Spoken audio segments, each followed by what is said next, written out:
All right, now to an extremely positive development from this busy news week. Arkansas Governor Sarah Sanders, obviously the rock star of last night. She delivered one of the best rebuttals in history. And Governor Sarah Sanders will join us right here on this program tomorrow for an exclusive interview. Meanwhile, at least one major Democrat was very triggered by those remarks last night, and that's California Governor Gavin Newsom, and he rage tweeted, quote, "While Sarah Huckabee touts public safety, here is what she skips over. Arkansas has one of the highest murder rates in the nation." We'll see. Well, see, she's only been on the job, Gavin, a couple of weeks.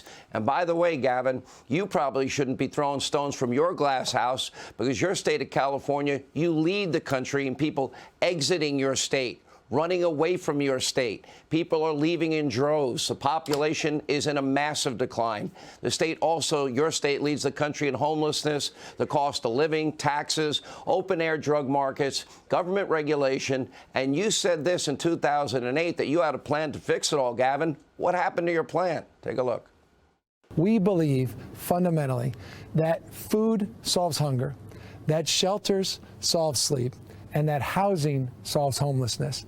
And if we're going to solve the problem of those that are out on the streets that we define as homeless, we better solve the housing problem if we're going to have an impact.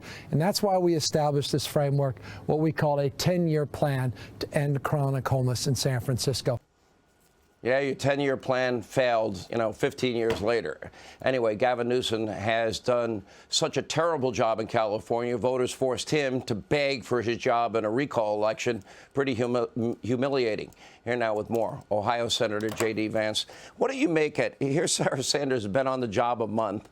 She gave a great speech last night. Is Gavin Newsom that intimidated by 1 month of Sarah Sanders being governor? Well, I think that Sarah just poked at something that's got to bother Gavin Newsom, which is that he is the governor of what was once one of the most beautiful and prosperous states in the union, and he's allowed certain places in that state to become like a third world country.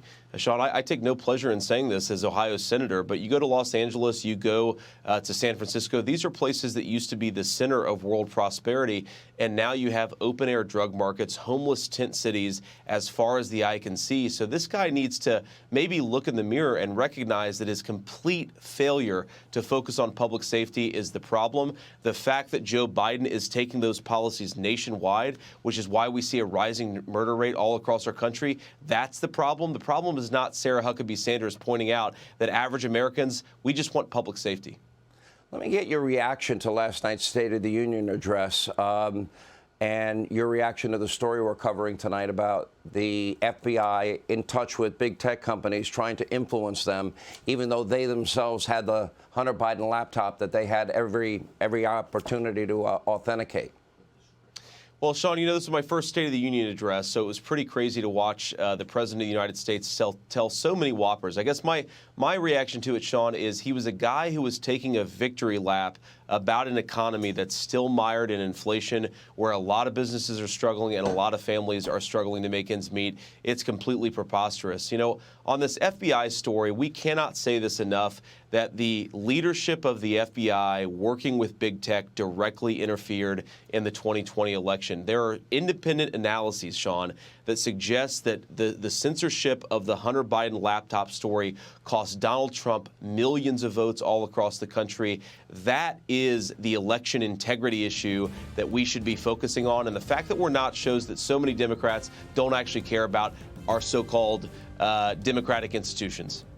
JD, don't let that swamp eat you up. It changes a lot of people. I've been doing this a long time.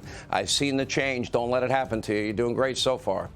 All right, JD Vance, thanks for being with us. Straight ahead, Marjorie Taylor Greene called out Biden's lies at last night's State of the Union.